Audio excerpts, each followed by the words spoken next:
standard installation. Save on top brands like Goodyear, Continental, Cooper, Nitto, and more. Buy 3 tires, get 1 free at MTB. That's all you need.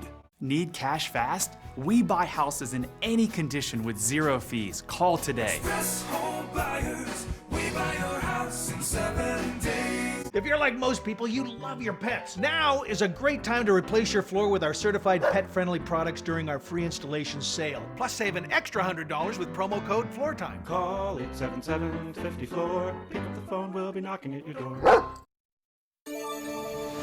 We're taking a look at stories from around the world. Another summer travel destination is sending a warning. Costa Rica is issuing a national alert about tainted alcohol. 19 people are confirmed dead over the past few weeks from methanol poisoning. And Costa Rica's governor has confiscated roughly 30,000 bottles of alcohol suspected to be poisoned. This is coming after the Dominican Republic got a lot of attention over the mysterious deaths of several American tourists. Turmoil continues in Puerto Rico overnight. The embattled governor announced that he will not be seeking re-election. But protesters say that's not enough, and they're demanding that he resign. 1 million people are expected to march in the streets today. ABC's Maggie Rulli has more. With outrage growing in Puerto Rico, the unrelenting protests continue today. What's expected to be the largest protest ever to take place in Puerto Rico, hundreds of thousands are protesting against Governor Ricardo Rosselló. The governor's attempt to make peace is not enough for many. I think it's important for the people of Puerto Rico to stand up and protest against corruption. Last night, Governor Rosselló acknowledged apologizing is not enough, announcing he'll step down as head of the party and won't seek re-election, but adding he will finish his term. He said he will not resign, but he will step down as leader of the party. Is that enough? That's not enough. We need him out. We need a good governor. We need leadership. Protesters say the frustration with the government has been building. The last straw was a leaked group chat between the governor and his inner circle.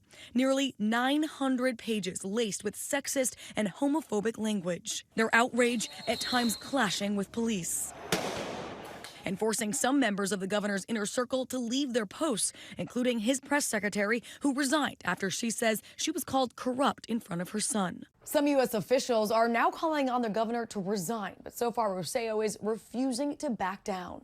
Maggie Rulli, ABC News, New York. The vote to replace British Prime Minister Theresa May is almost over. Voting by the Conservative Party's 160,000 members to chose May's successor. It ends today.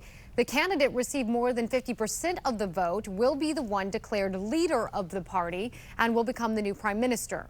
The winner, either Boris Johnson or Jeremy Hunt, is expected to be announced tomorrow. An international murder mystery. It's a couple in love. They're found dead on a remote Canadian highway, and now a manhunt is underway. ABC's Lindsay Davis is showing us what authorities are looking for. This morning, 2 families on opposite sides of the world are desperate for answers, mourning the murder of this young couple. I don't know who would do something like this. This was someone's son, someone's daughter. Police in Canada say 24-year-old China Deese, an American from North Carolina, and her 23-year-old Australian boyfriend Lucas Fowler died last week. Their bodies found alongside this remote highway. It's not yet clear whether Lucas and China were targeted or if this was a crime of opportunity. China's family says the couple had recently set out on a road trip to explore Canada's national parks together.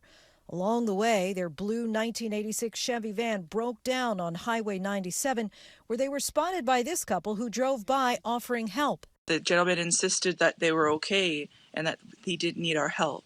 And that in that same day, somebody so evil would do something so horrific to them. That's just terrible. Their bodies were discovered the following day. Loved ones say China and Lucas shared a love of travel and adventure. We're never going to get full closure on this, and it's going to hurt the rest of our lives. You know, I want people to know, who she was. She volunteered and she gave. She wasn't materialistic, and she was a beautiful person. That was Lindsay Davis reporting. India has launched a rocket to the moon today. It's the second attempt after the first one was called off just an hour before liftoff due to a technical snag. If successful, India will become the fourth country in the world to make a soft landing on the moon's surface. India's first moon mission orbited the moon in 2008, and it helped confirm the presence of water. A settlement has been reached with Equifax over a data breach. Today it was announced that the company will pay $700 million to settle one of the largest data breaches in U.S. history. The 2017 breach exposed the private data of nearly 150 million Americans. That included Social Security numbers and other private information. The settlement includes up to $425 million in relief to affected customers. Up next, it's the last day for the heat wave, but the cool down could be bringing with it some rain and storms. We're going to check back with Brian for the latest on the forecast.